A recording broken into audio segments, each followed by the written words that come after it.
pathway changes based on initial search results. Okay, and then research protocol develop a priori means that sometimes your research protocol can actually change, okay, along the way when you're doing it, okay. But when it comes to systematic review, you have to make sure it is being identified earlier, okay, meaning you have to follow them based on the what you have planned earlier, okay. And then yeah, so these are the things that you have to do lah, okay. So sometimes it is usually used in mapping the literature to identify gaps in body of literature, identify key terms and concepts.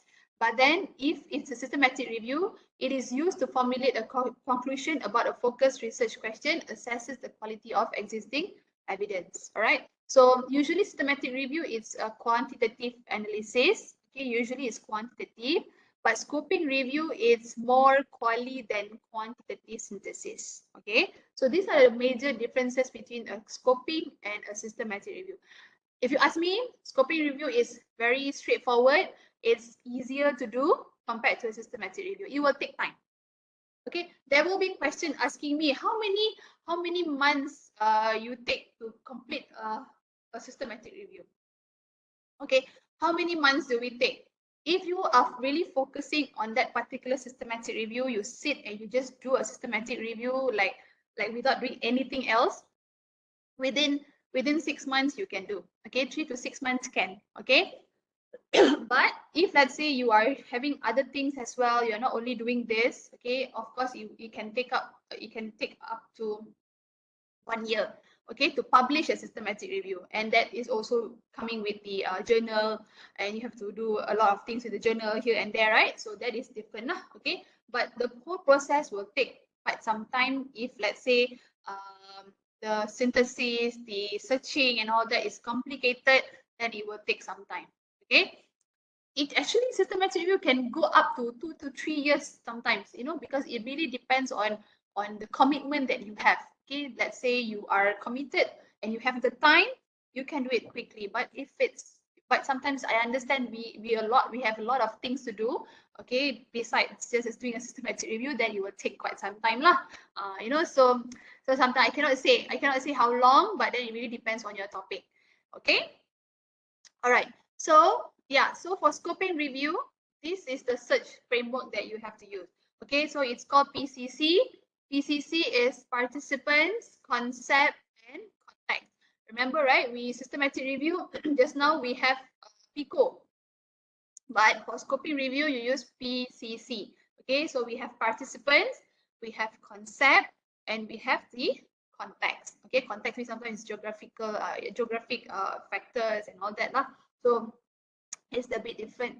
Okay, you can read up more on that. But because today we are only focusing on the searching part, so we will focus on that first today. Okay. All right. So we have, and okay, the same question. Right, we have the same question, which is the antibiotic effective for treating sore throat, right? So as you can see here, based on this particular topic, all right, this question, you can see this, that you can see, you have to identify from your question, what is the keyword, what is the main point that you are looking for. Okay, so the thing that you want to highlight. Okay, as you can see from this question, okay, looks like, okay, we are looking at antibiotic and we want to see sore throat. Okay, among patients with sore throat, right? So these two key term that we can actually see from this question. So looking at this, we have population, intervention, comparison, outcome. Okay, so how to fill up this diagram, this table here? Okay, so the population, we know patients with sore throat, so we include that. Okay, so we know population, patients with sore throat, you put in that table, right? And then we have intervention. Of course, intervention, we want to see whether antibiotic. So it looks like antibiotic should go into this column. So it's under intervention. And then, are you comparing antibiotic with any other drugs? In this question, no. So if there is no comparison, it's okay. It's not like a must to have comparison. Sometimes the question doesn't need any other further analysis, right? So further comparison and all that. So let's say if you have drug A, drug B, then you have comparison. But now this question only focusing on antibiotic. Okay, and then outcome. Okay, what are the outcome that you are actually looking at? Okay, so reduce potential complication associated with sore throat. So you want to see that this particular antibiotic, whether got reduced or not. Okay, this sore throat. Okay, so that is the outcome that we are looking at. Okay, so this is a very, very simple question. Okay, that I love to use because everybody will understand the question and also how to include that in your PICO table. Okay, all right. So once you already identify your PICO, okay, you already know what is your P, I, C, and O. Then the second step is to look for existing systematic review. Where can you find all this systematic review? Okay, what I will usually do is that the tips here is look for any reviews that are available online. Okay, all right. So where you can actually do that, you can actually go through Google Scholar. You can find them in PubMed. Okay, you can actually look from Prospero. Okay, Prospero is a database that all the published or ongoing or whatever related reviews that you are planning to do, you have to register with Prospero. Okay, you can actually see what are the examples of review. Why we have to do this? It is because when you just do a preliminary search, meaning you already have your topic. Okay, just remember you already have your topic and you want to see if there are things that you can actually just incorporate or you can copy a little bit, okay, the technique, the search strategy, okay, into your review. Okay, that is very, very important. Sometimes it's good to have a look at other people's study as well, right? So of course, sometimes it's good to see other reviews. So do a search, okay, see whether there's anything related to your topic. Sometimes got. Okay, and sometimes this is also to check whether there is already a published systematic review on the same topic and the same outcome. That is very dangerous because sometimes we think that our review is going to be, the topic is going to be the rare one. I don't think anybody has done it before. No, all right? Because you have to remember, sometimes they are already published. Okay, sometimes they are ongoing. Okay, by the time it's ongoing and then you don't, oh no, when you already halfway through and you just realize somebody has actually published. I had the experience before. Okay, I did a systematic review, which I didn't even, because I was very new that time, I didn't know that I actually need to search for existing reviews. Okay, so I spent 6 months doing the searching and whatnot. And then I realized that, oh, when I just did a search, a simple search, and I found there's actually a systematic review published on the same topic, the same outcome, looking at the same thing, everything same. So that's why I wasted a lot of time there. Okay, so that's why I'm telling you now, if you want to start, check if there is any ongoing ongoing reviews or published reviews that are available. Okay, so these are the things that you have to know, okay, before you want to start your systematic review. Okay, so these are all the registers that you have that you can check for systematic review. These are all the international registers lah. Okay, so we have Cochrane, you have DOFA, you have clinical trial registers, you have Campbell, and then you have EPI, you have PsychBite, Pedro, SpeechBite, TRIP. Okay, so these are all the registers that you can actually look for systematic reviews. Okay, so these are all the databases lah that you look at. Okay, so so these are the this next stage. Okay, Dr. Anita, sorry. Yes. Regarding your finding just now when you search for a systematic review, then you found that it's similar or same as what you are currently working for 6 months. So what is your next actions then? Are you going to change your questions or how? Okay, thank you for the question. Good question. You know what I did? So what we will look is that outcome. Okay, once we notice that the outcome is similar to what I am actually looking for, so what I did is I changed the outcome. Okay, we can still, because the search strategy is, we can still use the same search strategy. It will still capture the same papers, but what we have to do is we look at the different angle of the outcome. So sometimes their outcome is focusing on certain area, right? But what we can actually do is look at the gap for other things that they have not covered. So that's what we did. So we have to change the outcome. Okay, Doctor? You okay with that? Yeah. Okay, thank you. So Yeah. you change your protocol lah. Protocol, yeah, a little bit. We have to change a bit the outcome. Okay. Okay, But thank you. that's the sad thing if we can't change anything. Yeah. So, yeah, it will be gone just like that. Yeah, so that's why I also had the same experience when I was doing my PhD as well. I wasted my time also because I was very new. I didn't know all this, so I had to drop the topic. Okay, Yeah. so yeah, I had to drop the topic, so I wasted my time as well. Okay, so it can't be continued because we don't find any gap in between. So that's why if possible, look at the different angle of the outcome or whatever gap that you can find. If can't, then you have to proceed with other search strategy or whatever protocol you have to change a little bit lah. Okay, right. Okay. Thank you for the question. So yeah, so moving to the third step, okay? This is where you have to start writing and register for your protocol. Okay, remember I said if once you already you already look at all the reviews, you have actually looked at other example, then you have to start writing your protocol and then you have to register your protocol. Okay, so this is an example of a protocol. Okay, I can't see. Later I will go through. We will go through the hands-on. I will show you the live session for that page. Okay. So remember to publish your protocol into this page. Okay, it is called Prospero. Okay. So now I will show you later how it looks like. Okay. So Prospero is where you can actually see is there any ongoing study or a published study or whatever information that you want to know in that page. Okay, this database, it's a protocol that you have to register. Okay, they will take time here to accept. It's not like immediately. Sometimes it really depends on how long they take to accept the protocol. Okay, they have, that means NIH R will actually go through your protocol and it's whether they accept and they don't accept.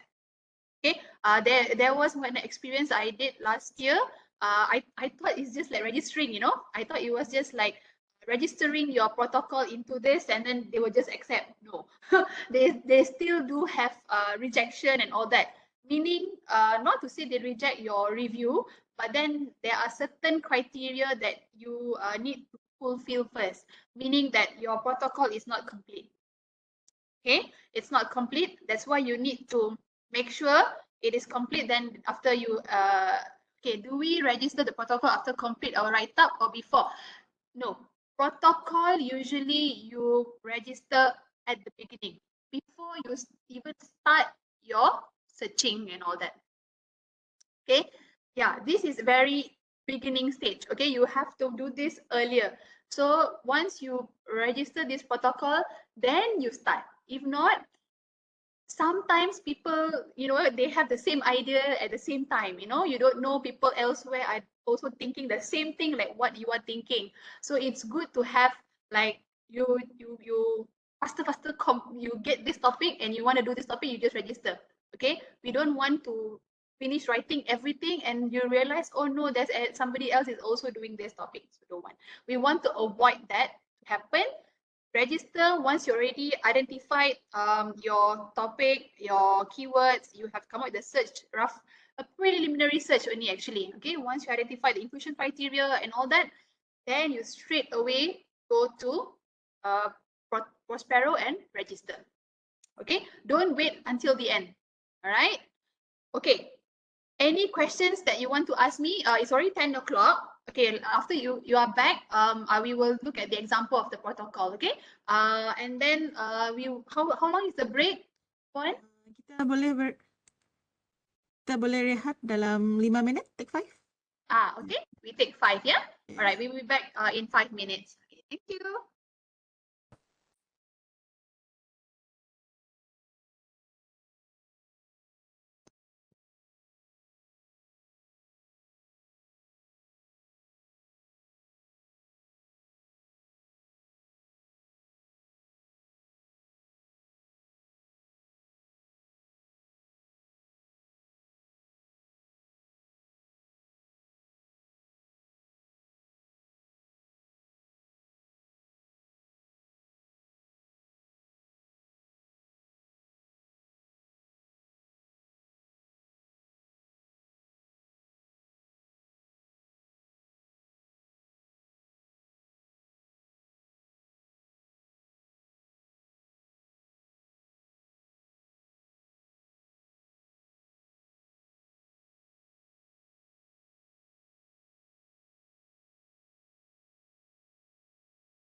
Okey, nampaknya semua sudah bersedia untuk sesi kita seterusnya lagi. Silakan doktor.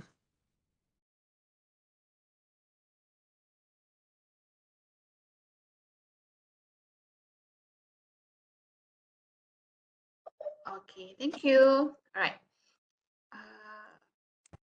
Yeah. Okay. All right. Okay. So, dengar ya, Puan?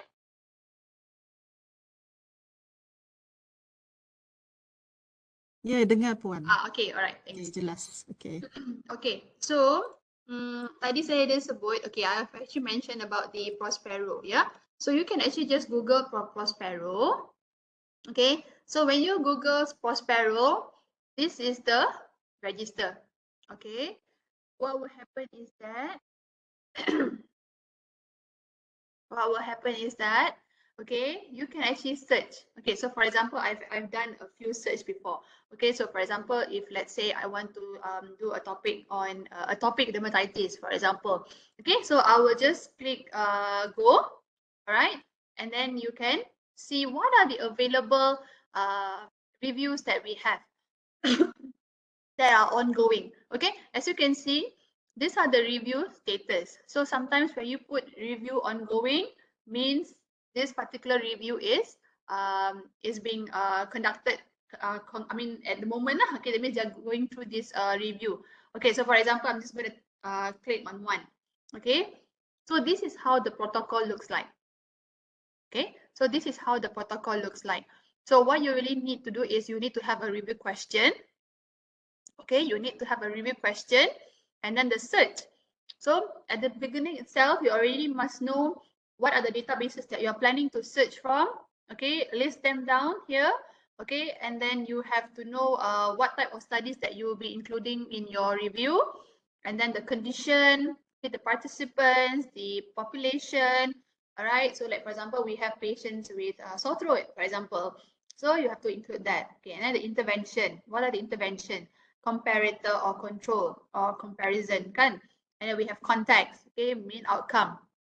You have to list down each and every detail here given, and then you need to submit. Not much actually. The protocol is not that. Yeah, 11 o'clock kita ada break 5 minit. Okay, thank you Puan Adila. Okay, so once you already identify your question, your details for your protocol, register. Just click register. All right, you have to go, very simple. The protocol is not that tedious, because it's just, the tedious part is that you just need to find what you have to plan. Okay, you have to plan what are the things that you are planning to do and all that. So that is the most tricky part lah that you have to go through. Okay, if besides that, then I think it's okay. It's okay to do it. All right, so you have to see. So for example, these are all review ongoing, and then you can see the status review completed but not published. Okay, so those things that you can get lah the information from here. So once you are happy, okay, sometimes they also share the search strategy tau. Okay, they also do share the search strategy. Sometimes they don't, but then I realized that because they haven't prepared the search strategy yet, but they will include the keywords. Okay, sometimes they will include keywords, sometimes they don't. That's the problem. Okay, like this one, they just simply put macam ni je. They didn't put anything else. Okay, they just put keywords that they use. Okay, sometimes they provide the whole search strategy. Okay, that really depends lah. Okay, so this is where you can register your review. Okay, so these are the things that you have to log in and all that lah. So you have to register yourself. Okay, so yeah, so that is Prospero. Try to explore that later. Okay. All right. So now, what you have to do is that these are all the databases that we usually use for searching for systematic review. So we have databases. So I understand that we are not from the same institution. So probably you will be having different access. Okay, sometimes Unimas might have this database, but then IMU might have different database. So it really depends. Okay, I saw a question just now. Okay, I can't see you now. Okay, never mind. If you can straight away talk to me if you have a question. Doctor, you asked me a question. Yes, Doctor. Yeah. Regarding that Prospero, is it a compulsory requirement for any researcher that want to do the systematic review to register, or any certain circumstances that they need to register with Prospero? Okay, thank you for the question. Remember just now, I mentioned to you about the registers that we have. Okay, it's not just Prospero. It's not just Prospero. Okay, Prospero is I would say the most famous one, I think. Yeah, that we usually just register that. But recently, we have actually registered in one register called Campbell. Okay, we have actually registered Campbell. So really depending on the field. Okay, so for example, Campbell, right? So they have it covers the field of education, crime and justice, social welfare, international development and nutrition. So let's say if your topic, doctor, is related to one of the social welfare, for example, then why not? You can actually register in Campbell. Okay, so Campbell. So different database, different registers, they have different thing. But then the most common one is Prospero lah. Okay, that's what I would say. Because like for example, JBI. Okay, JBI Joanna Briggs is also focusing on nursing and then allied health sciences and all that. So it really depends on which register is most suitable with your topic. Like Pedro, right? Pedro is more, I've seen that before. Pedro is more on physiotherapy. Okay, so let's say if you are looking a study on, if you are conducting a systematic review on physiotherapy, then you might as well you just do that, register that in physiotherapy, for example. Okay, in Pedro, for example. Okay, doctor? All right. Okay, maybe I got confused with this table because Prospero up there is bold, and I thought it's Prospero is all down there is the items from Prospero. So Prospero is one of the yes, one that is the most I would say the most common yes. registered one. Yes, Okay. correct. Okay. What if we do not register to any systematic review? If you don't, it's not like a must thing, but it's good to have. Okay, it's good to register. Because we don't really check. Because people won't check whether you have registered this or not. No, you're not going to report that also in the future. But it is for your own good, because if you don't, then people might do the same thing and they might publish it earlier than you. So you have wasted a lot of time, right? So we want to avoid that. Okay. Okay. Thank you. Yeah, it's good for, I would say it's good also for your visibility of your research, because sometimes if you already register this, people will be looking at your study, you know. So this is also some sort of like research visibility. It will help research visibility, because once you already publish that, so and then the status will be like published, so people will look at your publication or your research, and then they cite your paper, for example. So it's also for future planning lah. I would say this is some sort of like promoting your paper. Okay. All right. So that is one thing that why I always encourage people to register. Okay. All right. So these are all the databases that are commonly used for systematic review. Okay. So CINAHL, okay, basically it's like more towards the nursing and allied health sciences topic area. Then we have Embase. Embase is Embase is I don't know, in Malaysia, I'm not sure how many universities have access to Embase, but University of Malaya we don't have. But these are the papers that are focusing more on the European countries. Okay, the publications are more from the European countries. All right, Lilac is more towards the Latin American publications. Okay, Lilac is open access. You can actually just Google and search from Lilacs. All right, and then we have Pedro. Pedro is focusing more on the physiotherapy evidence, but that one is also open access. You can access to it freely. All right, and then we have Web of Science. You can use Web of Science to search. Then we have PubMed. PubMed is also open access. You can use that to do your search, and that's no problem with that. IEEE is more towards the engineering database. All right, engineering database. Why engineering? I mean, if you are actually from medicine, sometimes from engineering also you have to remember nowadays research is no longer just looking at one particular research area. No, it has grown, it has grown. So we have cross disciplines right now. Okay, so sometimes medicine can also work with engineering. So certain papers are also from engineering, especially like like the technology, the radiology area. Sometimes they actually use IEEE database to search. Okay, and then we have clinical trial. So let's say if you're doing you're looking at the clinical trial studies. So like for example RCT, kan? So most of the RCT papers will be in clinical trial registry. And then we have Scopus, and then we have CNKI. CNKI is more of the papers that are from China. Okay, from China. So if let's say COVID, right? Especially when during COVID, I realized that most of the Chinese researchers they publish a lot of papers on COVID. So we have to get papers from there as well. Okay, so we have to get the access lah. So CNKI is one of the database that you can actually look at. And then we have Google Scholar. Okay, Google Scholar is open. You can use that. There are some issues saying that no, you cannot publish in Google Scholar. You cannot search in Google Scholar. Some opinions saying that some experts say that yes, why not? Google Scholar can be used in your systematic review. But for me, if you ask me personally, I think it's okay to use Google Scholar. The reason why people say they cannot use Google Scholar is because the journals that or the papers that are available in Google Scholar are, of course it's scholarly academic written paper, but then we don't know the source of it. Sometimes, that it can be like predatory journals and all that, right? So we don't check the quality of that particular journal. So that is why there are some issues with that. And then like how many papers are you going to include in your search? Because of course, Google can actually get hits like more than million, right? So how many papers are you going to include? So those are the things that they have been debating about the quality of papers that you get from Google. Okay, so and then we have SciInfo. SciInfo is more on psychology, and then we have Medline. Medline is actually part of PubMed.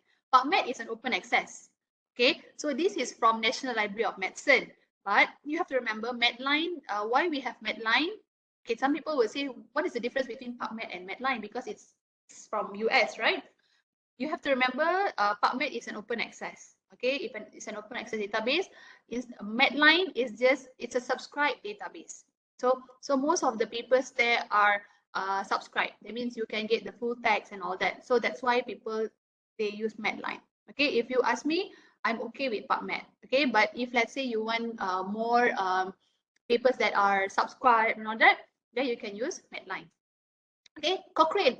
Please use Cochrane also in your search. Sometimes, okay, but this one is more on the RCT papers lah, I would say. Okay, so Cochrane is free. Okay, Cochrane is free. Try to use as much as possible, not only for systematic review, but also for your other studies. Because if the usage is low, then because this is being paid by the Ministry of Health. Okay, National Institute of Health, they have actually helped us with the subscription and all that. Thank you to them. But if let's say the usage is not good, then we have to stop subscribing to it. So which is it's very sad if we don't make use of all these databases that we have in our university.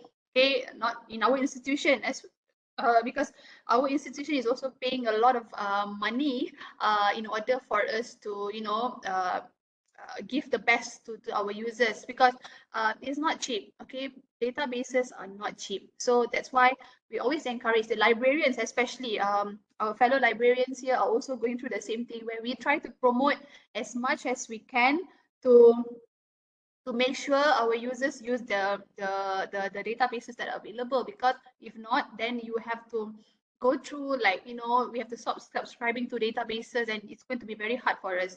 Okay, so any question on the databases? Okay, so far okay? Okay, so some people will be asking me, okay, there are questions now. Okay, these are the common questions that I used to receive. So how if let's say I don't have access to any of these databases and all that? What are the alternative ways of doing it is that you can actually get, sometimes you work in a team, right? So sometimes this person will have access to this particular database. Then you get them to do it. Okay, of course, you have to come up with your search strategy and get their help to search for us or anything. So that is how we have some networking. And also what you can actually do is look for all these open access databases. Okay, so why not? You can actually use that. So how many databases are, okay, question again, common question I used to receive. How many databases are enough for me to do a systematic review? Okay, the minimum databases that you can actually use is at least 3. Okay, minimum 3. It can go up to 5 or 6.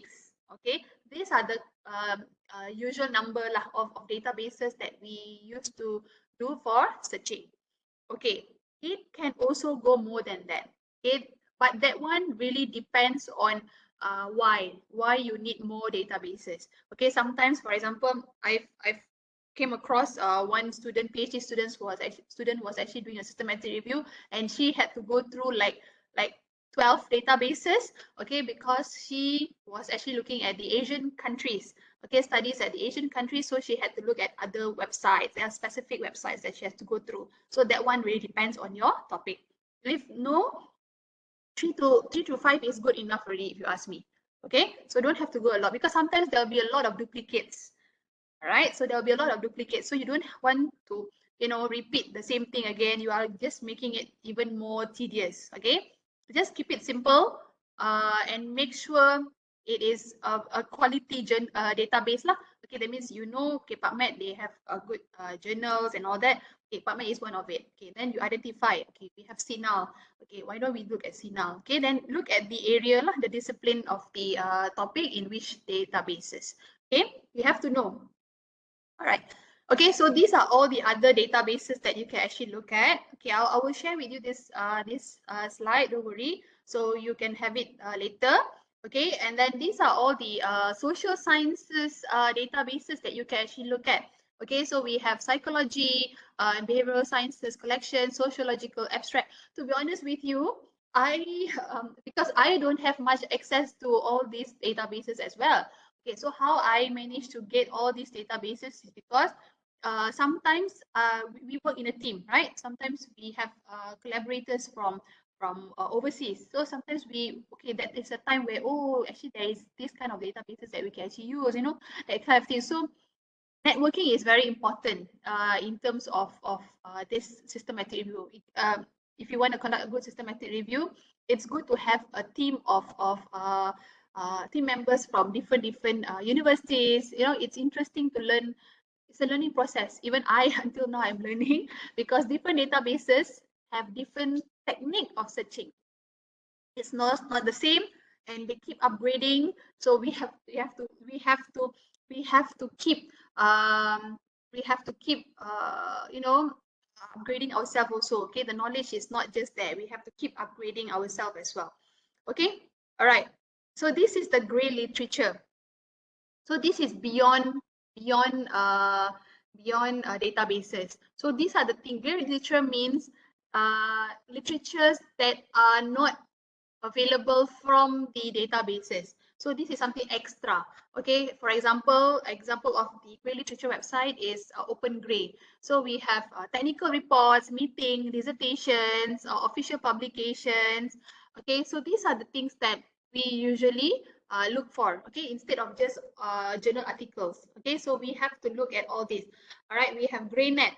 Okay, GreyNet is also looking at all these grey resources. Okay, like you want to look for conference proceeding and all that, right? So you can actually look at all these places. Okay, we have grey literature report. So this is example. Okay, something extra that you want to look at, right? Okay, so you can also look at the government agency's website. Okay, MyMedR. Okay, I'm not sure if some of you are familiar with MyMedR. MyMedR is only looking at the Malaysian medical repository, but they extract that from PubMed. Okay, so those are the publications that are local publications. Okay, looking at the medical topic that are available in PubMed. Okay, and then we have NIH Reporter, World Health Organization, and then ProQuest. if you notice, if you have access to ProQuest dissertation and thesis database, you will be able to look for theses. Okay, theses that are available related to your topic. You can include that in your systematic review. Okay, but you have to report that lah later. Okay. Okay, so the next step is to construct a reproducible search strategy. So until this stage, do you have any questions that you want to ask about the resources? Any question? Yes? No? Okay, so far okay? Yes? Okay. Okay, all right, thank you. So, all right, so the next step that we have to do is to construct or develop the search strategy. How are you going to do that? Okay, so we use the example, the antibiotic example. Okay, all right. So you already have your population, intervention, comparison, outcome. Okay, so that is your framework. But looking at the searching part, okay, we call it as concept 1, 2, 3, and 4. So we call it as concept. Okay, so we take that particular keyword and we come up with a concept. All right, so what we will do next is, from this, I will be sharing with you the template later. You can use that for your own research or systematic review. Okay, because that one will actually help you how to document it later and how to make your review more organized lah, I would say. Okay, so what you already have your concept 1, 2, 3, 4. Once you already have that, identify the key concept, and then you need to find free text term or natural language term. Okay, you need to find the layman terms. Okay, so for example, I have a heart attack. So I list down all the synonyms related to heart attack. Okay, what I will do, I will just find as many as possible. Okay, I will where to find. I'll show you. Okay, so you already have that, and then you have to identify what is the MASH term. Okay, MASH is medical subject heading. I hope you are familiar with medical subject heading. Yes? Yes? No? I am not sure how. Okay, yes, good. Okay. So I hope you are familiar with it already. Okay, so I don't have to spend much time on medical subject heading. So once you already have your free text term, identify your MASH, then you list it down. Okay, so what can you do? All right, so the alternative terms that we have. Okay, so for example, based on this PICO, not all concepts that you have to search. Remember that. Okay, not all the keywords that are available in PICO you have to search. Sometimes you can just take 2 concepts. Okay, all right. It can be P and I. It can be P and O. All right. It can be I and O. Okay, it can be either way. Okay, but if let's say you have a comparison, okay, you have intervention and comparison, it can be 3. Okay, so the best is to start with 2. Okay, 2 concepts. If let's say you need 3, include 3. If sometimes you notice that it sometimes is too broad, okay, you have to include the 4th one. Okay, but we have done the research before. We think that 2 concept is good enough, right? Then you move to 3. If let's say comparison, you need 3 lah. Okay, you definitely need 3, so you have to put 3. Okay, so that is why I'm saying, because like this one, it's so straightforward. You don't need to include concept 4, because this is just to know whether it reduces the sore throat or not. Kan? Okay, so you just include P and I. That is enough. Okay, so that is why we only use concept 1 and concept 2, and we look for all the alternative terms for concept 1 and concept 2. Okay, we search as many as possible. Where can we do that? We can actually look from any medical dictionaries, or we can search from any thesaurus. Okay, if let's say it's a generic term, then you have to use the generic thesaurus or dictionary lah. If let's say if it's from a medical, it's a medical term, then of course you have to refer to medical dictionaries and all that. Okay, you can. Okay, another tips also is that where can you find all these synonyms? Sometimes dictionary is not enough, thesaurus is not enough. Of course, you can actually find them in all the other papers, papers that you can find. You see what are the keywords that the author used, and then look at PubMed and you can see what are the keywords that they actually have and all that. Okay, so you can actually do that. All right, so those are the places that you can actually get. So see other papers and see what the keywords that they use. Okay, so then we have medical subject heading. It is a control vocab term, right? So it's a standard terminology used by the indexer. Indexer, for example, PubMed. So they have the librarians from the National Library of Medicine as the indexer. So they will index the keyword or the term and then to find articles on the topic, all right, regardless of the exact wording used by the author. Okay, and then this control vocab also, okay, is another feature built into PubMed to enhance retrieval of best evidence. So Medline, CINAHL, Cochrane, they have subject heading. Okay, Embase is called M3. So it is a controlled vocab. Okay, if we have the time later, I will show you how it works. Okay, all right. So where you can find that, you can find it here from PubMed, the first screen. All right, you can see MeSH database. All right, so there you can actually get for the medical subject heading. I think most of you are familiar with medical subject heading because it's very commonly used right now. Okay, last time, yes, it was very hard for me to explain this because it was not commonly being discussed. Okay, but now I think everyone is teaching on medical subject heading, which is good enough, right? I think most of you will be able to understand that.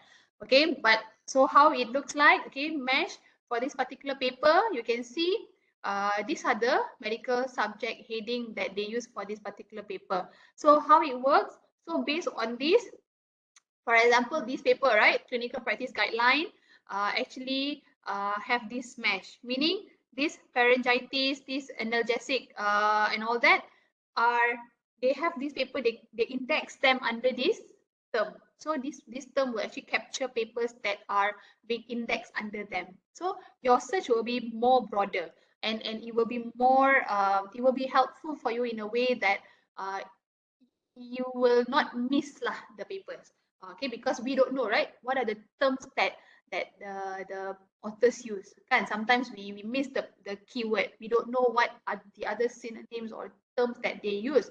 But MeSH will help you to identify those papers, which we didn't realize that, oh, really? They use this keyword. Oh, okay, because that is being indexed by the librarian.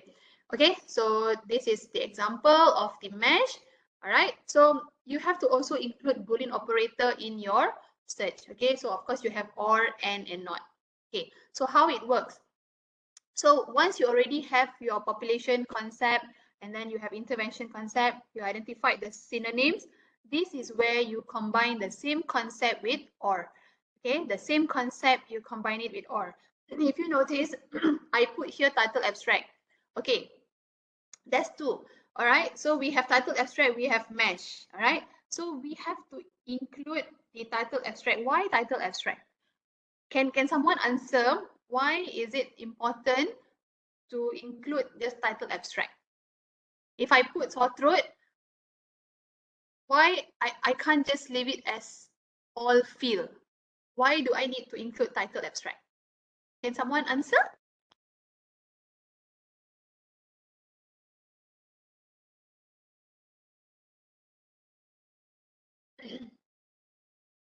Answer why I include title abstract in this search keyword here. Instead, I can just leave it all fill, right? I can just leave it as title, for example. Any idea? No. You can't see the thing yet. Okay, so what you can actually, okay, I will give you the answer. Okay, so what you have to know is when we put keywords in the search, it's good to instruct the system to search title or abstract because we want the system to only search papers that has this keyword that are available in title or abstract. If you don't put title abstract in your search, then if you put all fill, can you imagine that this particular keyword will also only appear in the reference section? We don't want that to happen. So you will get more papers. That's why if you don't instruct the system to do that, then you realize you will get more papers and irrelevant papers because sore throat might just be highlighted in the reference section instead of the other section, the important section, right? So if you know title abstract is important, definitely this particular keyword will appear in title abstract. Okay, so if it appears in title abstract, means it's good, meaning that it is capturing and the paper is relevant to what you want. So that's why change that to title abstract. Okay, and then instruct the system to do that. So all these keywords are, you have to combine with OR, and then you combine it with medical subject heading. Free text term, okay, title abstract and mesh has to be together. Okay, so this is what you really need to do. Okay, all right, so you have to combine them. All right, same concept, combine it with OR. All right, once you already identified the ORs, and then now is the time for you to put it together. Where you combine two concepts, you have AND. Okay, so I hope it makes sense here. So just remember, if you have to get as many ORs as possible. Okay, correct or wrong is not identified at this stage. Okay, this is just to put as many as possible. You just want to explore and see how many papers are available. Okay, if it's not right, later you decide.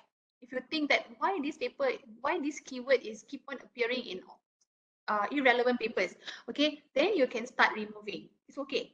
You can start removing, editing, amend your search strategy and whatnot. But at this stage, include as many as possible.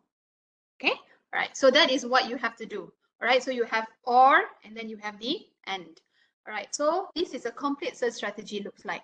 Okay, you have to remember that when it comes to keywords like this, it is important for you to include the inverted comma.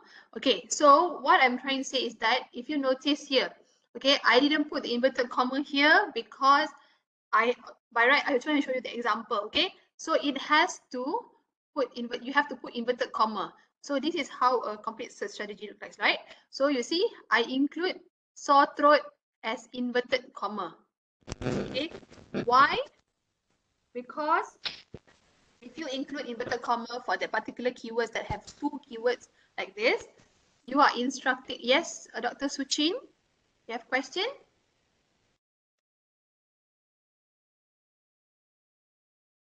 Okay, so if let's say you have two keywords like that, for example, sore throat, you have to put inverted comma because you are instructing the system to search only for sore throat instead of searching for sore and then throat will be in one corner, sore will be in one corner. So we want to avoid that to happen.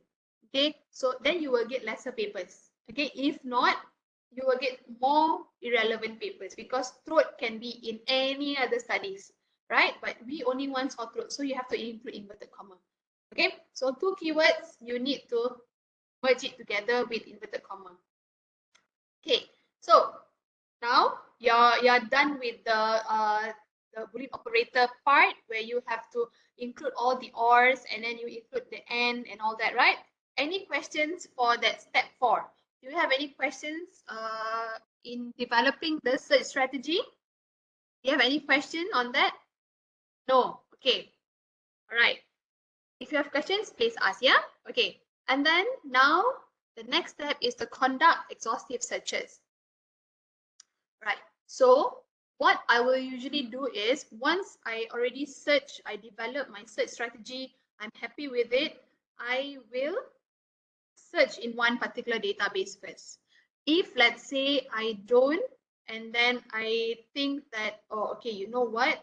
I need to make sure that this is correctly done. If it's wrong, then I have to remove it. Okay, I have to amend it. Then if once I'm happy with one particular database, then I replicate them into other databases.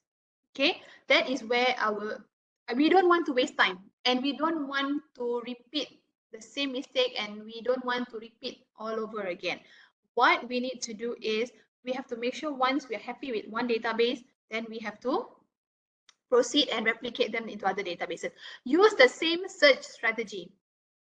Use the same keyword, use the same process of searching the development, once you already develop your search strategy, use the same search keywords, and then try to replicate them into other databases. But remember, different databases got different searching technique. Okay, you have to understand, you have to explore that. Okay, because sometimes this database, how come the search button is like this? How come they use this search field is like this? You know, you have to click this, you have to click that. Yes, that's that's the reality where we have to learn how to adapt lah to the particular databases. Okay, so that's what you need to do, right? Then you start searching. So for example, like Cochrane, you have like this, the database is like this, then you can see it's a little bit different. The searching techniques is a little bit different. Okay, so then start exploring and doing it lah. Okay, so go, as I said just now, 3 to 4, 3 to 5 databases, 3 to maximum, I think 6 lah. Okay, don't go beyond that. Okay, 6 is also a lot already. If you ask me, 3 to 5 is good enough. 3 to 6, okay lah. 3 to 6 is okay. Okay, all right. So once you're done with the databases, next is to go beyond databases. So this is where you need to know the term called forward and backward citation tracking.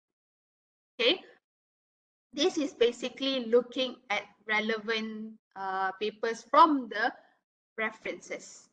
Okay, so this is basically something extra that you need to know. Okay, so basically when you have databases, you already search, okay, you think that I think I need more than this. So what you can actually do, sometimes there are certain reviews, right? It's not that easy to find, okay, on papers, okay? On if it's a journal publication, sometimes the topic is not that famous, I mean, or commonly discussed or written up by scholars or academicians. Okay, maybe that particular topic is a historical topic, for example, like something that needs to go back to 1946, 1950, 1960s. You know, you have to go back and check, right? So this is where this will be handy for you.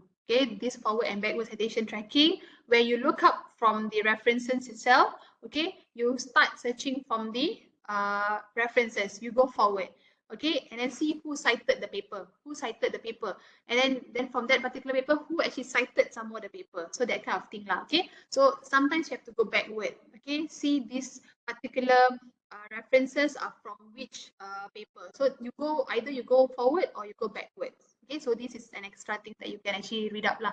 Okay, all right, then start organizing and screening the result. Next step. Okay, once you already have that, this is where you have to export or send your references or results into the reference manager software.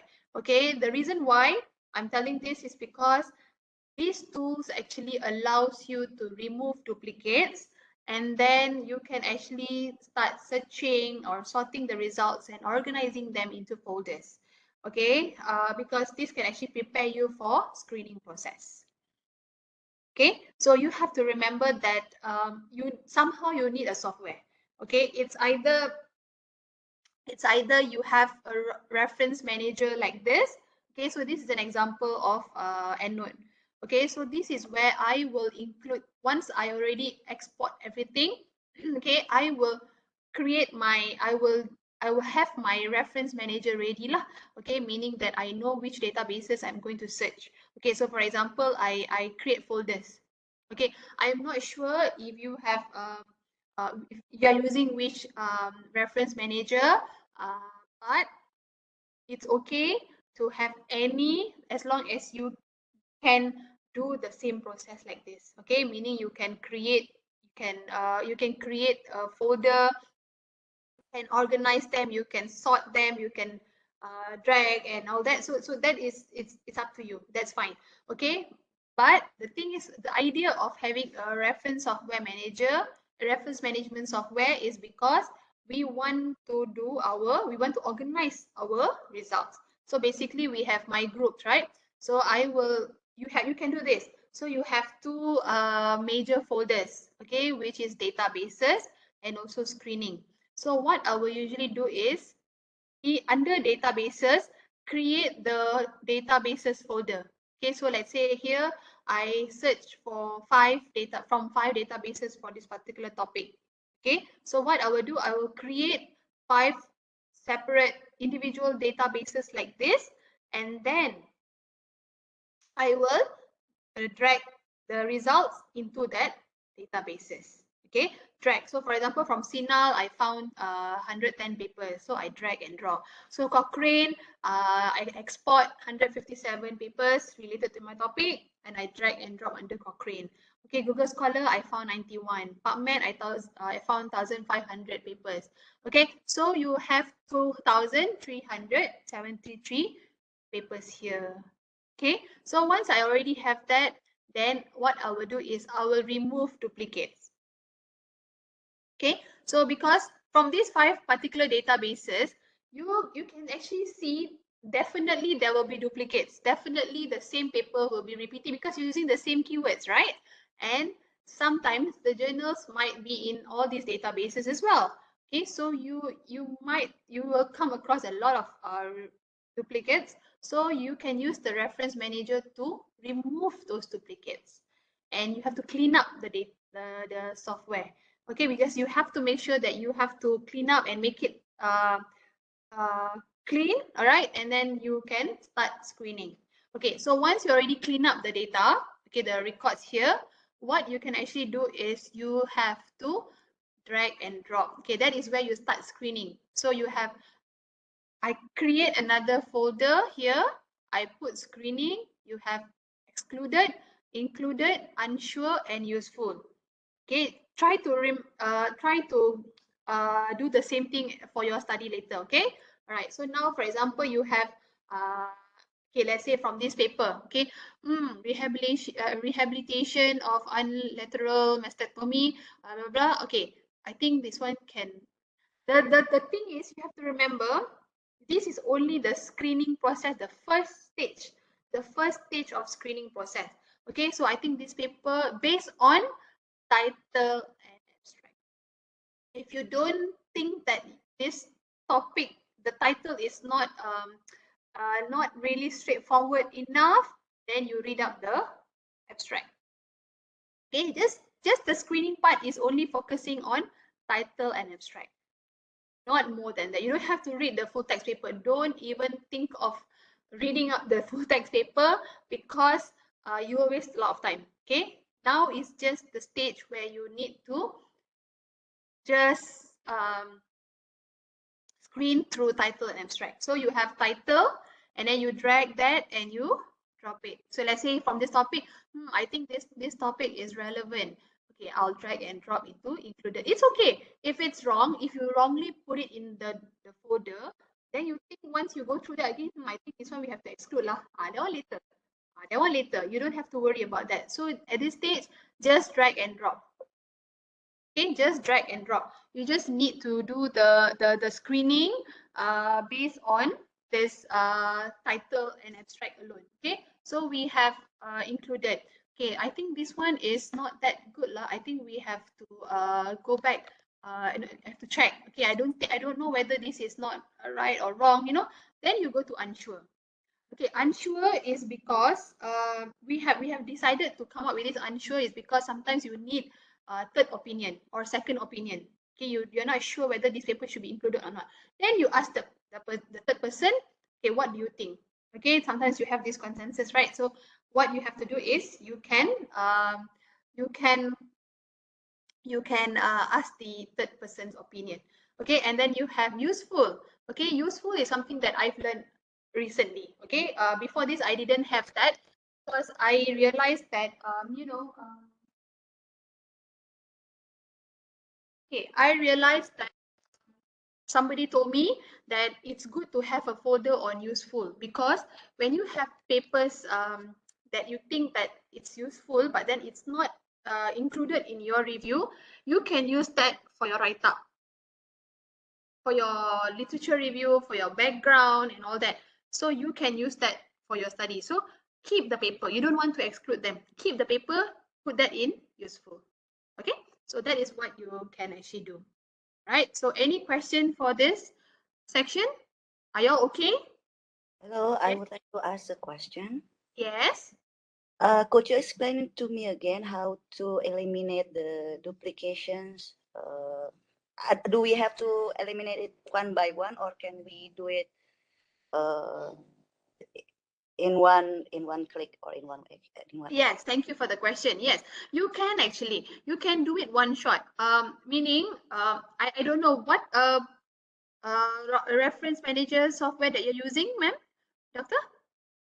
I haven't used anything yet.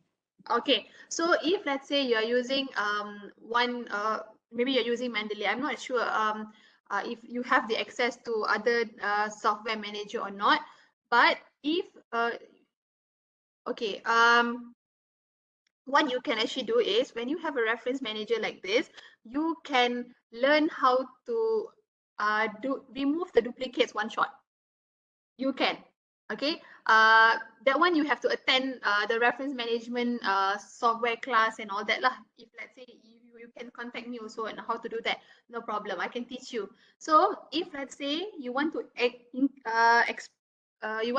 remove the duplicates all, then from all references, there is this tool here under tools, not mistaken, you have to just click all and then you can remove duplicates. Okay, then you can just remove it. All right. How about if I use Mendeley, ma'am? Yeah, same. The function is still the same, Doctor, because if you use Mendeley also same, if you use EndNote also same, the functions will be same. Then you can remove the duplicates. Okay. Dr. Ranita, if I can share, if I'm not mistaken, the latest versions of Mendeley, they don't have that features for remove duplications. The I previous one, see. Oh, you don't have the. I changed to EndNote now currently. Okay. Thank you for the information. Okay, so yeah, so basically because we are actually using EndNote, so I was not aware about the update about the Mendeley. So yeah, if possible, try to get this access from EndNote. I think it's more stable lah. Okay, I'm not sure whether your institution you got access to that or not, but you can try to get I don't know, maybe you can buy it, or you can get friends from outside to help you with that. So yeah, try to use this which you can actually remove. If not, it's going to be hard for you to remove one by one manually. But actually, not to say EndNote is perfect, because to be honest with you, EndNote, even if I remove duplicates like one shot like that, I still notice there are still duplicates. I have to remove them manually. You know why? Because it's not the software's fault. Yeah, because the title and the title of the journal, sometimes they have duplicates because because of the abbreviated title. Okay, sometimes you notice that the title of the journal they spell out. Okay, they spell out in full, but sometimes they use abbreviated journal title. So that's why the system can't detect.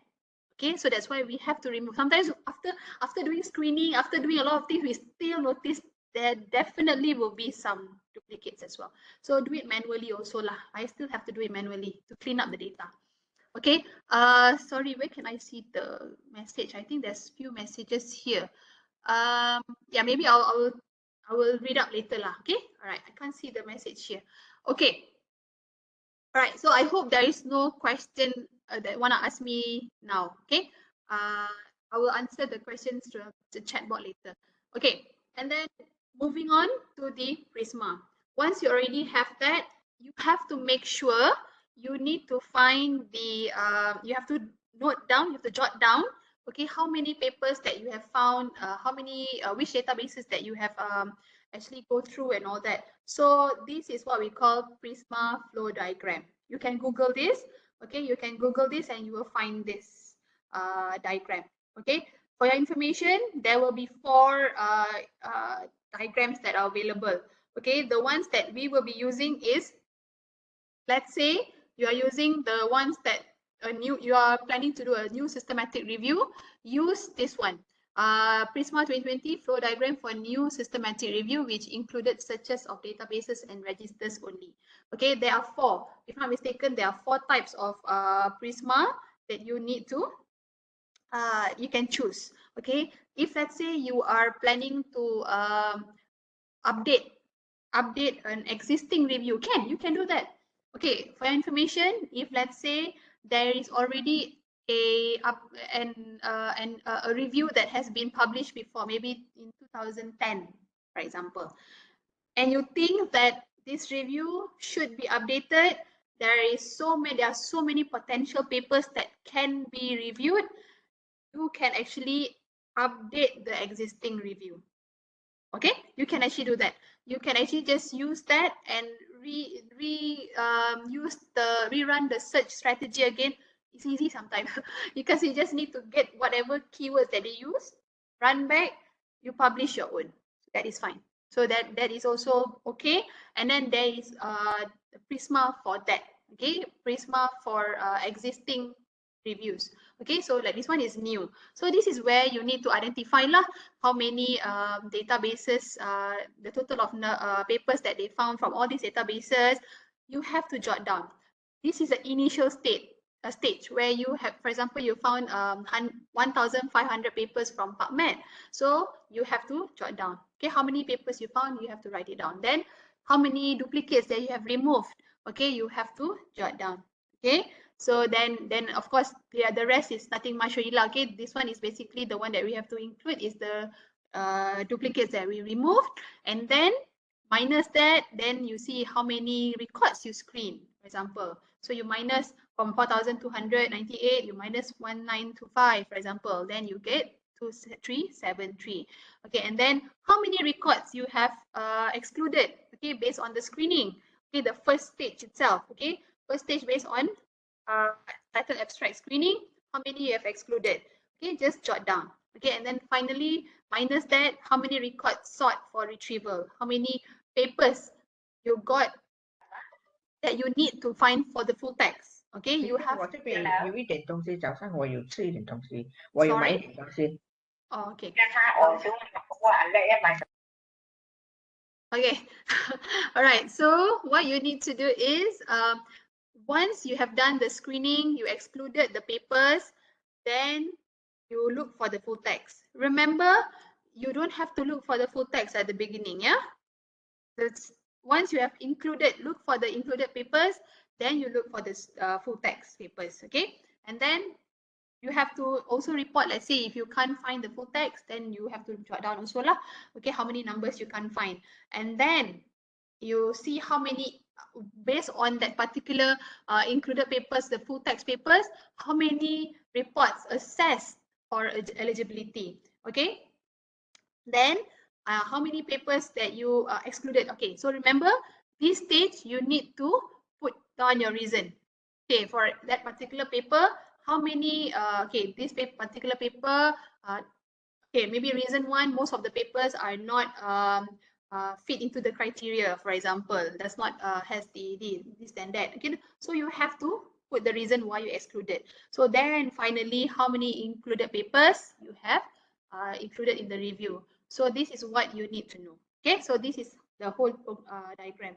Right, you can just Google for this. Okay, Prisma flow diagram 2020. That is the latest one. Okay, all right. So let's say now you think that okay, we will finish this first, and then we will do the hands-ons after the break. Okay, we will have a break after this. Okay, and then once you are in, sometimes we'll be asking, right? Okay, how to know whether I've done correctly for my search or not, whether it's enough. So there is also called Prisma S. Okay, S is for searching. All right, so whether you have actually included the database name or not, then you can take. Okay, just this is a checklist. Okay, this is a checklist to see whether you have fulfilled the criteria of the checklist or not. Okay, to see whether you have actually included this database name, and then the search strategy. Have you included this? Have you included that? So those kind of things you have to check, right? So you can Google for Prisma S for searching. All right, checklist lah, Prisma S checklist. Okay, all right. So the next stage is step 7. Once you already do your screening and you found your papers, okay, and now you have to appraise the study. You have to extract the data. Okay, usually what we will do next is we will, usually this is where the content expert and then the statistician will come in, okay, in evaluating and grading the evidence from the included study. So once you already have the included studies, this is where you will extract the data, and then you will be doing a lot of analyzing. You know, you have to synthesize to see each of the study. You have to look for the bias and all that. So you have to really assess and grade them. Okay, of course, that one we have to attend another one more systematic review class lah if you want to learn on how to appraise the data and all that. Okay, so that one is the next step that you have to do. Okay, and then once you already have you have done your appraisal, this is where you will need to synthesize. So sometimes once you already have your systematic review included studies, you may need to also do meta-analysis. So this is where the statistician will come, because there's a lot of numbers and you know, a lot of statistical analysis that you have to do. Okay, so this is where the content expert will come in, and they have to do a lot of analysis lah for the particular studies that you have actually selected. Okay, and then finally, this is where you report and you publish. So so for those who are still new, who are planning to do a systematic review, okay, so this is what you really need to do. I suggest it's good to work in a team. Okay, if let's say you are a student and you don't have a team, sometimes of course you work alone, right? This is where you can actually work with your colleague or you know, your friends, your classmate. Okay, this is where sometimes you can actually get people around you to work together. Maybe she will help your work, and then maybe she's also doing a systematic review, then you can help her work. So you can work together. All right, and then you can get the team members. So usually when it comes to writing the manuscript, all team members will take part. Right, because like for example, like even a librarian, right? Librarian, you can get the help from the librarians. Okay, I'm sure in your universities you have wonderful librarians that actually can help you a lot with the searching and all that, so because they are the information specialists. So they will be able to help you with the you know, how to organize your information, okay, your search strategies. Please get advice from them. Okay, so the librarians will be very happy to help you with that. Okay, so these are the things that we really need to look at. Okay, and then the content experts. So sometimes the content experts, they will be able to help you with the main write-up lah. Okay, usually they will be the one who will be the main authors lah, and the librarians will usually do the methods section. Okay, why not? You can start collaborating with your librarians. Okay, in terms of the search, literature search. Okay, because we will also in the write-up section, we will also need to come up with the appendix where we have to include the search strategy and all that. So when you work in a team like this, you will actually reduce a lot of stress. Okay, you will reduce a lot of stress because each and every one of you take a small part of the whole process. Because when a librarian help you with the searching technique, the information specialist help you with the searching technique, searching step, then you don't have to think about it already, right? So then you only come into certain stage, okay, that you have to be involved lah. All right, so those are the things that I would suggest. Okay, get a team of experts, all right, and work with one review or more than that. Okay, right. So yeah, get also statistician to help you with the result analysis. Okay, then so yeah, so the take-home message here is that once we already have remember I said just now, if let's say you have keywords like this, okay, you want to pause the words together as one phrase, use inverted comma.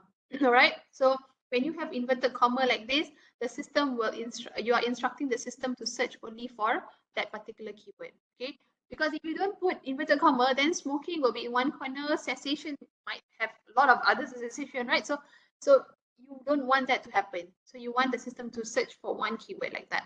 Okay, truncation. Remember, when you have keywords like compute, for example, okay, so when you put asterisk at the back, the system can actually search more keywords instead of just computer, for example. All right. Of course, when you put compute and you put asterisk, the system will find computer, computers, computed, computing. Okay. So you use truncation. Truncation can have either the asterisk or the $sign. All right. Okay. Wildcard. Wildcard is usually used for to substitute the particular keyword. So for example, particular alphabet. I would say, for example, like leukemia. All right. Sometimes you have American and British spelling, right? So, but American British spelling, sometimes they have the E and A, you know, sometimes they have the E directly. So these symbols will actually help you to detect. But on that note also, I can't say that you sometimes it doesn't work. Okay, to be honest with you, nowadays systems are a bit more advanced. Okay, they have upgraded. Even like PubMed. Okay, sometimes I still play around with it because sometimes when I don't put asterisk, it still detect. If I don't put asterisk, it doesn't detect. So you have to try to play around first before deciding whether to put the asterisk or the sign and all that symbol. So you have to play around with it. Okay, I can't say yes or no or it's a must, but it's good to just play around with it a little bit before you decide. Okay, all right, and then please use the combination of title abstract and control verb cap terms. Okay, because mesh and title abstract is a good combination. We have done a research looking at these two combinations actually capture a lot of relevant papers. Okay, and then find similar reviews and look at their search strategy. Okay, because it will be very, very useful. Sometimes they even share their search strategy, right? So if you look at their search strategy and you can just amend it for yours, you don't have to waste time already. Okay, and then amend it. Okay, sometimes you have like you want to look for search strategy for sore throat. Find the search strategy for sore throat, and then you want to find antibiotic. So you find search strategy for antibiotic, then you combine. You can do that. Okay, so look for existing search or similar reviews to find their search strategy. Okay, and then finally, there are no perfect search strategy developed for the first time. To be honest with you, it will take some time to do this. Okay, it's not like once done that means you are already good enough. No, you have to keep on refining. Okay, even as a librarian, we still do a lot of editing and all that because it's never okay. Once you're happy with it, then proceed to other databases. Okay, so now I am done with the slides. Okay, I am going to show you the hands-on later a little bit on maybe we have time. We will take like 5 minutes break. Okay, Puan Adila, betul? 5 minutes break, yeah? Ya, betul. Betul, Puan. Okay. Yes, okay, we take 5 minutes break, and once we are back, we will do the hands-on for PubMed. Okay, and then I will show you some of the documents lah that I want to share with you, the search strategy worksheet and all that. So I think we have enough time. We will have like another 45 minutes lah to do that. Okay, so we will take a 5 minutes break first. Okay.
Okay, I think we shall start because it's 11:20.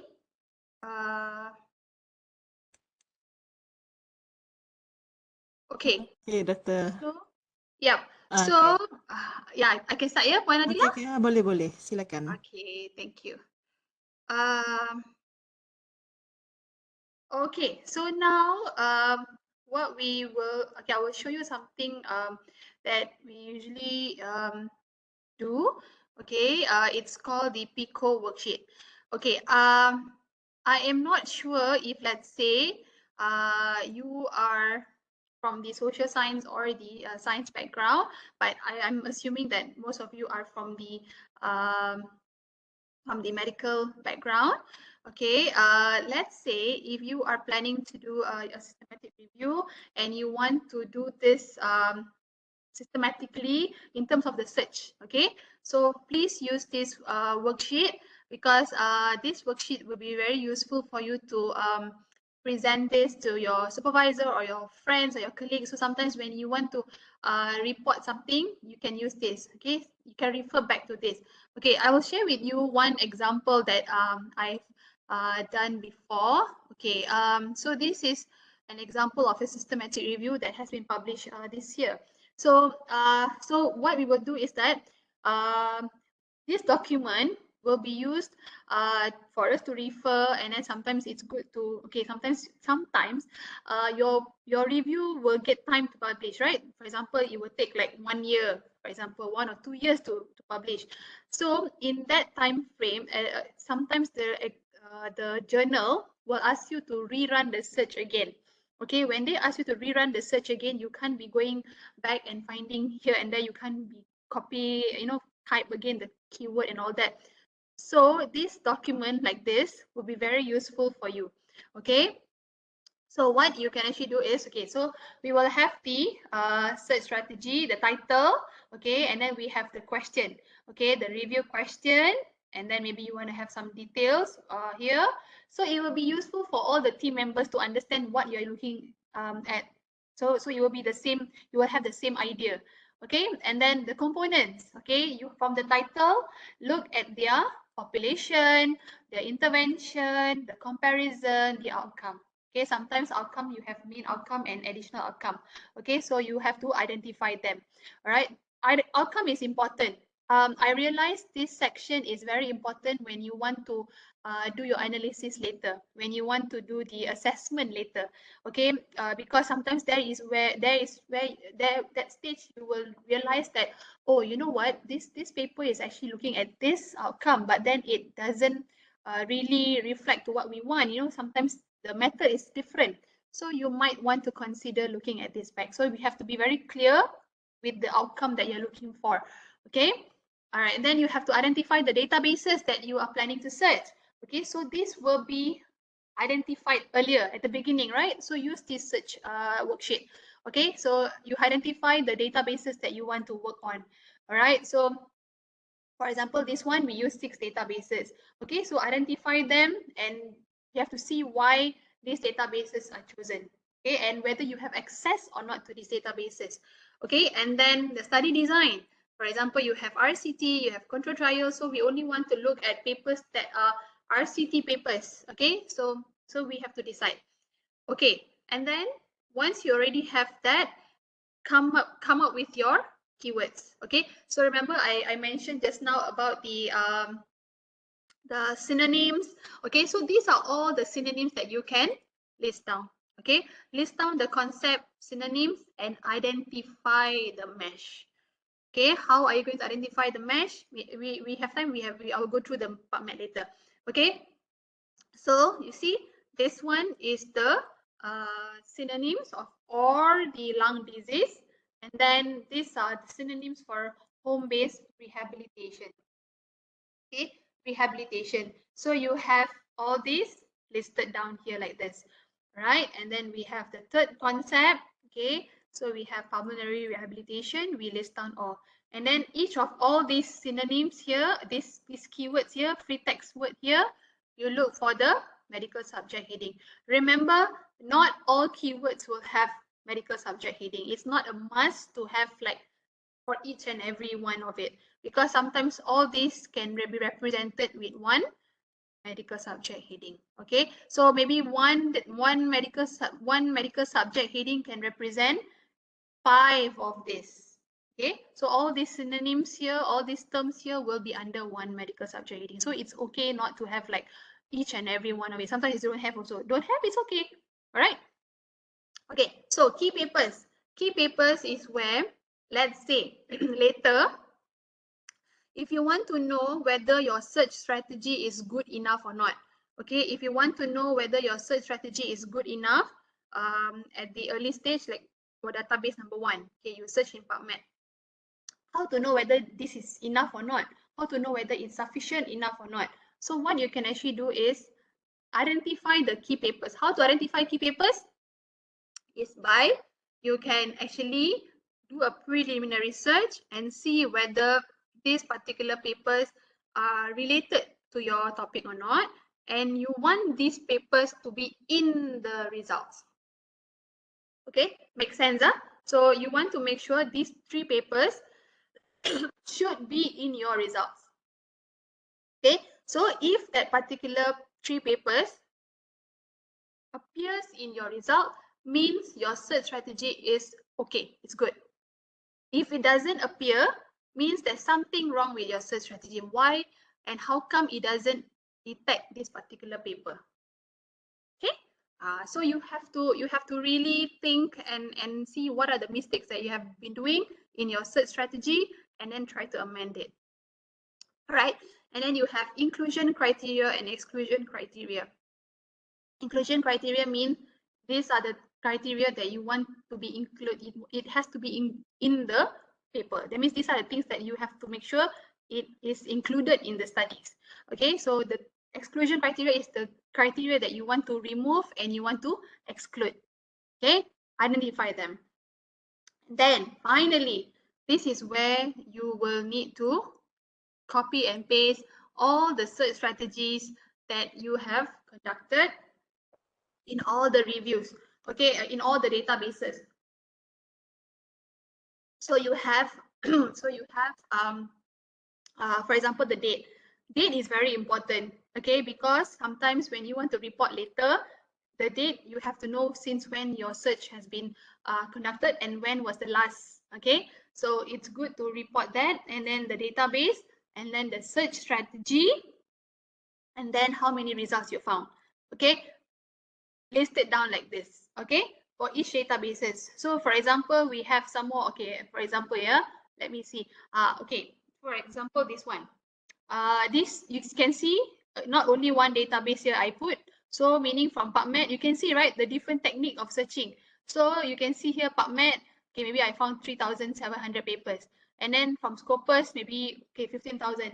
Doesn't make sense. So you have to really play around with it. It's not always correct, okay? So we had to reduce few things, amend here and there, okay, to make it more, I would say more relevant, more logic, you know, so that kind of thing. So we have to amend it, okay? And then there are certain keywords might not be correct, okay? So we have to remove certain things and all that. So for example, database number 3, okay, CNKI is something like this.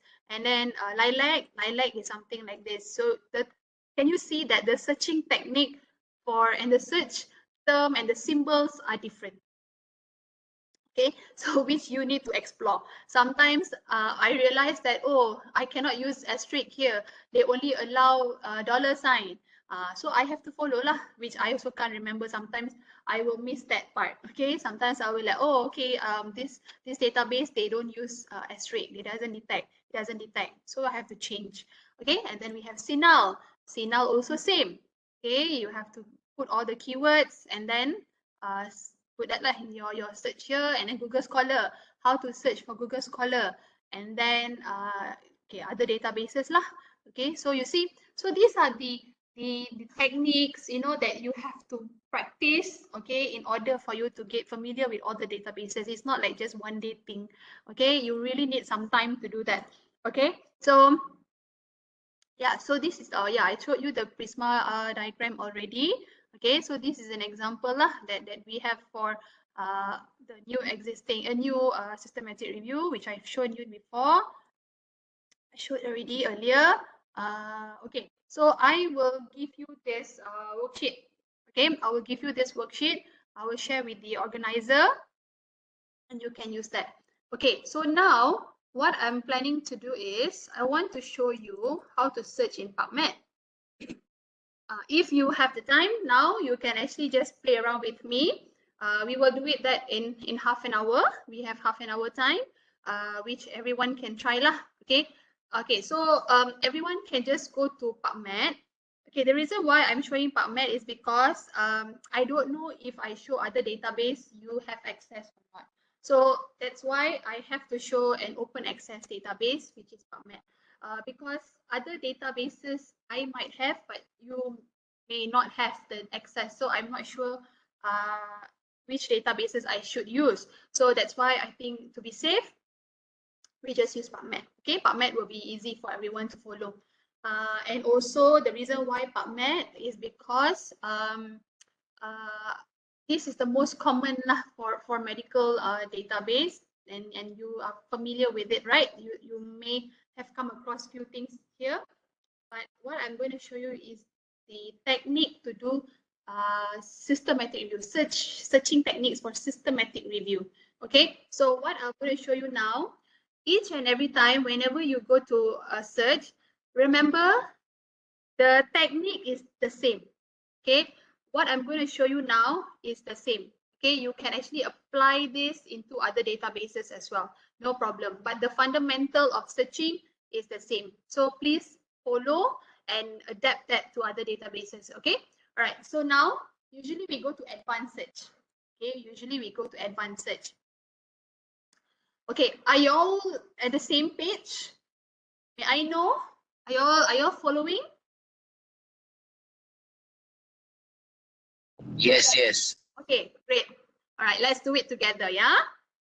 Okay, so I'm just going to use a very, very simple technique here, okay? So we are just going to use our term just now, okay? Remember, we use the sore throat. Okay, so once you already have your keywords identified, you just need to copy and paste it, okay? So what you can actually do is, okay, for example, yeah, I'm just going to take this, my keywords here. Okay, I'm just gonna take sore throat. Okay, I'm just gonna type it lah. Easy for you also. Okay, so here, remember all field need to change to title abstract. Okay, need to change to title abstract. So it's the sore throat.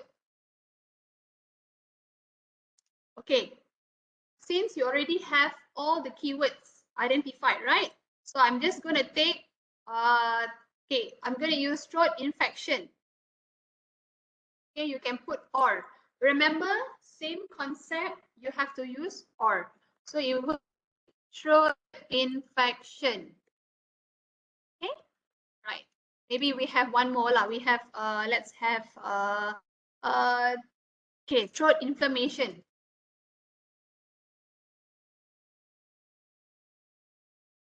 Okay, remember I told you you have to put your inverted comma, yeah, like this.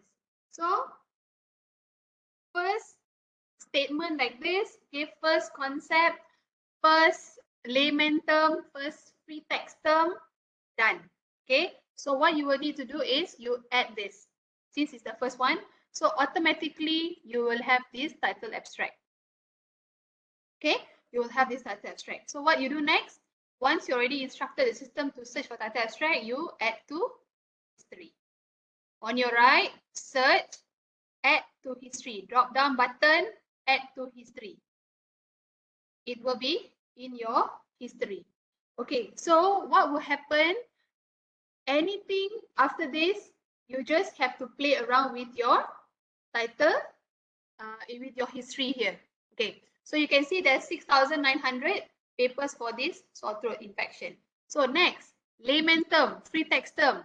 Okay, I'm going to take antibiotic, right? Okay, I'm just going to take the antibiotic, amoxicillin, penicillin. I'm just going to take that. Okay, antibiotics.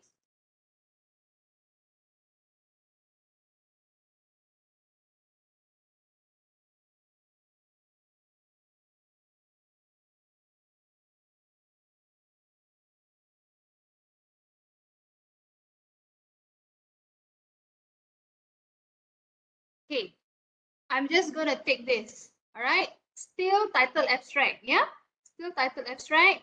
We input antibiotic or amoxicillin and penicillin. Okay, so let's say this is the synonyms for that, right? For antibiotic. So what am I going to do next? I'm just going to add this. Okay, add this. Title abstract will be here automatically.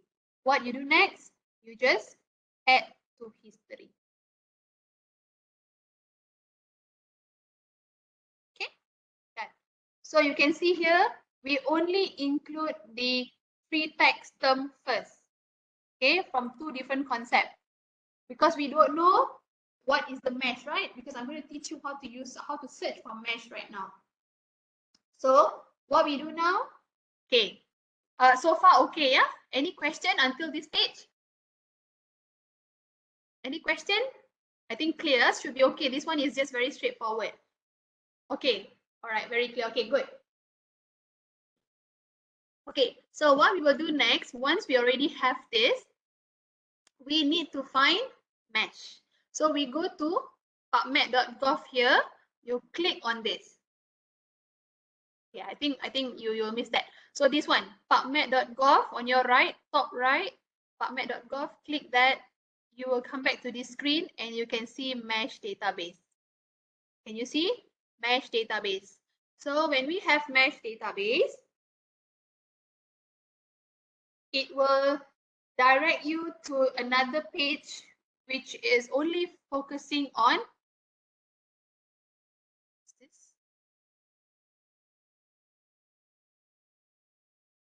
Okay, this is something new which I didn't realize.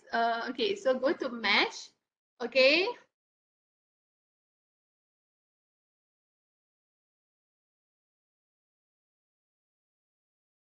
Oops.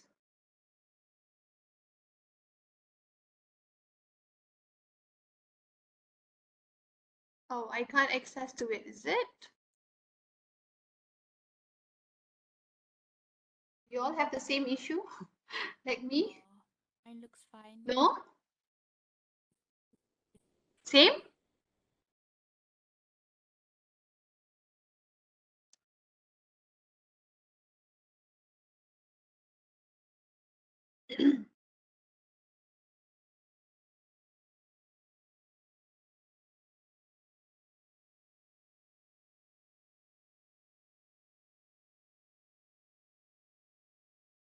Oh, can you all access to the mesh database? Yes. Yes. But I can't. I don't know where is it. Can you try Doctor, using maybe you Chrome? can try another browser. Yeah, I'm gonna try another browser. Yeah. Just gonna do mesh.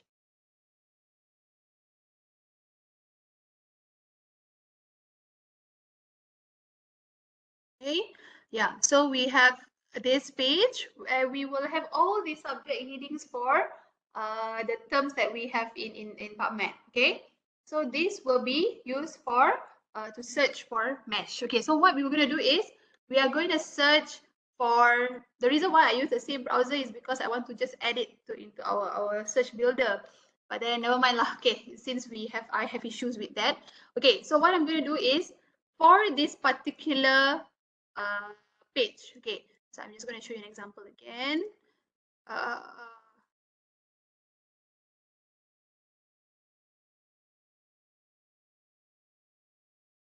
Okay, so for my advanced search, remember I'm going to look for sore throat, right? So I'm going to look for sore throat mesh. Okay, so what I'm going to do, I'm just going to key in sore throat. Okay, I'm just going to key in sore throat. I'm going to go to search if there is any available mesh for sore throat or not. Okay, now you just imagine that you're doing for your own research. Okay, your own topic. Okay, so let's say this particular keyword, I want to look for the mesh. So what am I going to do? I'm just going to search here, which is a bit slow.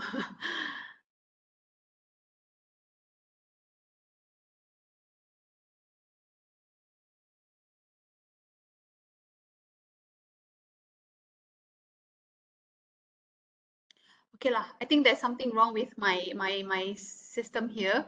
Okay, so once you already know how to search, okay, where to search for mesh, you can actually just add. I can't access already. I don't know why. Okay, I'm sorry about that. But if let's say now I already know what is my mesh, right? So I already know what's my mesh. So I'm just going to put this, all right, pharyngitis, okay? Mesh for sore throat system, it has indexed the sore throat term as pharyngitis. So all keywords that are under pharyngitis will be indexed as pharyngitis lah. So meaning here I will change this to mesh term, and then I'm just going to put this and just add this here. Okay, so you see the mesh term will be available. Okay, so what I'm going to do, I'm just going to add to history. All right, and then I start searching for the next one is for, maybe I want to look for throat inflammation. Then I go back again, I look for throat inflammation. I want to see whether is there any mesh for throat inflammation, right? So I'm going to search that, which it doesn't allow me to do that. Okay, but never mind. I think you can get, right? You are able to check, right? Yes.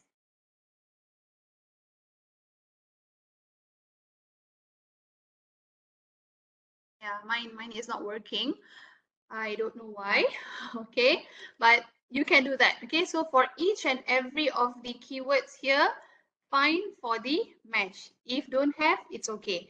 Right, so just assume that all this is under pharyngitis. Okay, so then you move next to your second concept, which is antibiotic. So then you go back to your mesh and you search for antibiotic. Okay, do that.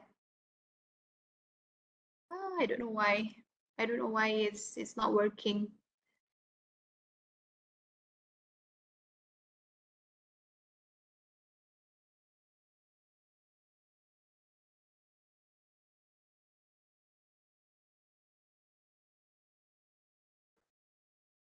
I don't know, but it's okay lah. So since you know where to find that, then you should be able to do it lah. Okay, so once you already know here, and then you can actually add to search builder. I will share with you the link later with the organizer for you to learn how to do the search in PubMed. Okay, there's a link that we have developed to teach you on how to search for mesh and also how to search in PubMed. Okay, that one will be useful also. Okay, but for today, I'm so sorry. I don't know what happened to my system here. I can't access to mesh, but never mind.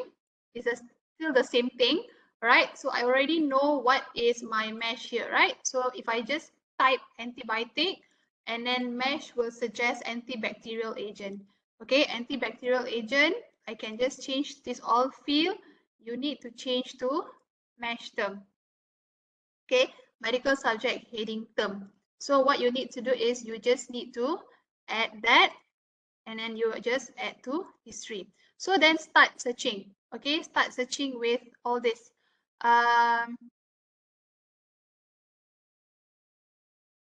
There's something wrong with my mesh here. I don't know why.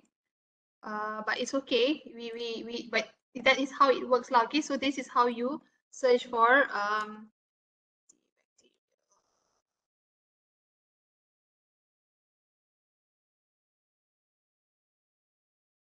okay, so let's say I'm just going to put this, right, add this, add to history. Okay, so this is how you search for your mesh. Okay, and you search for your mesh and then you include that. So go step by step. So can you see that you already have the first concept only for free text term, the second concept free text term, then you search for the mesh for each and every of these keywords one by one. If don't have, it's okay. Then you start combining. How do you combine? The first concept here and the mesh for it. So you can see the 3 dots here, right? Add query, and then you go to the mesh for sore throat, add with and or. Same concept, and or. Anyone? Same concept, we have to add it with or. Yes, okay, same concept. Remember, we are talking about sore throat only. Okay, same concept with add with or, right? Because pharyngitis is also sore throat, right? Okay, so what we will do, we add to history. So the same thing, antibiotic, add query, or with antibacterial agent, add to history. So can you see? Please do step by step. Then you will be able to understand, and then it won't be messy. All right. So the next thing that you have to do is to combine two concepts.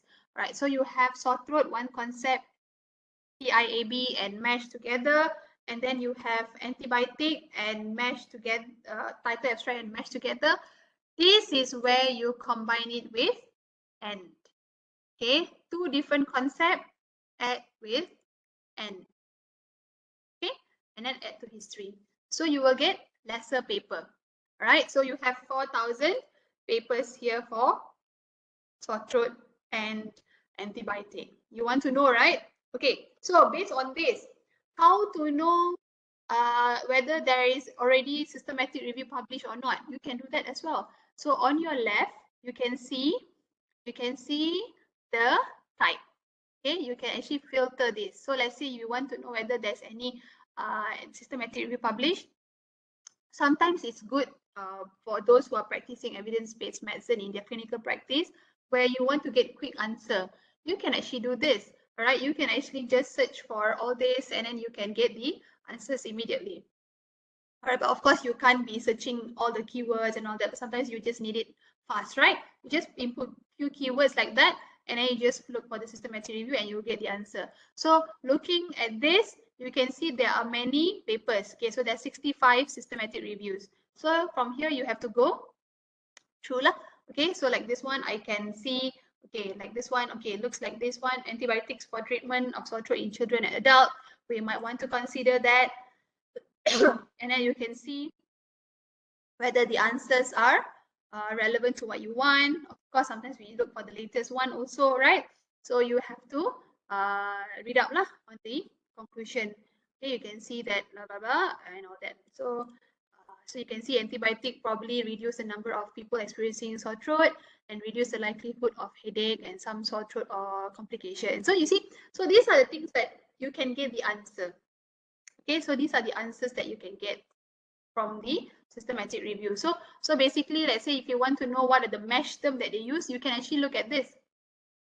Okay, antibacterial agent, okay, fever, okay, all this, pharyngitis, they use that. Okay, you can actually just search in MASH also. You want to double check, kan? So you can do that. All right. I still have issues with my MASH. Okay, never mind. Okay, so yeah, so that is how you do it. So let's say now you want to export this 4,000. Okay, I'm going to clear this first. Let's say I want to export this to my EndNote, right? To my EndNote. So what I'm going to do is I'm just going to send to Citation Manager. Citation Manager, I'm going to select all result and then create file.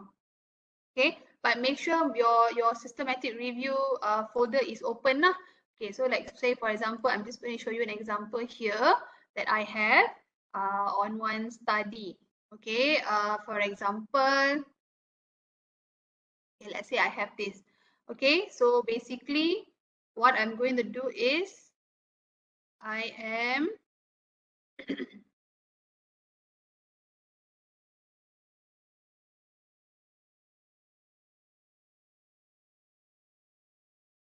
so for those who wants to learn how to do the EndNote, use the EndNote, Mendeley and all that, you have to attend the class, okay? Because that one, you really need to have another session for you to learn how to do the to use the software manager, okay?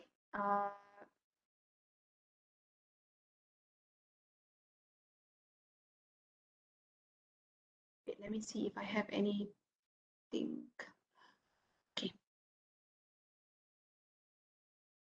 Okay, let's say I have this. Okay, so as you can see, we have this. All right, So let's say I have this, right?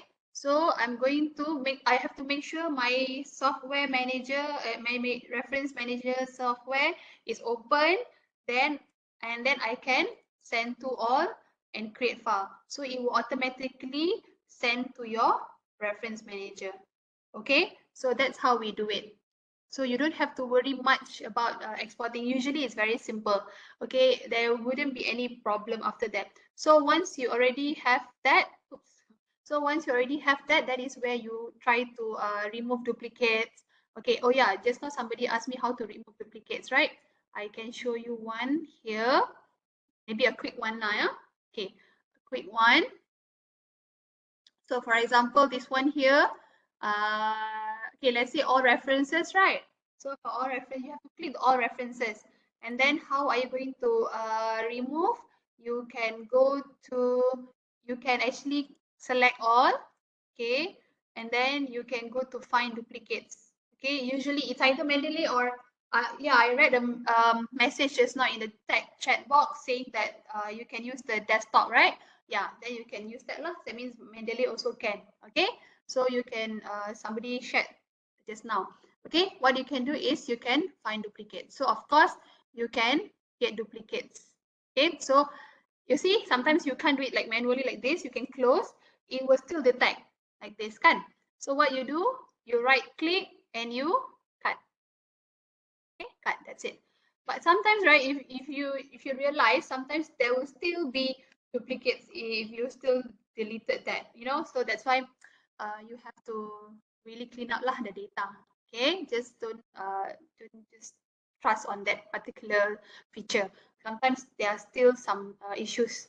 Okay, so these are the example of groups. Okay, and then things that you can actually play around, you can actually edit.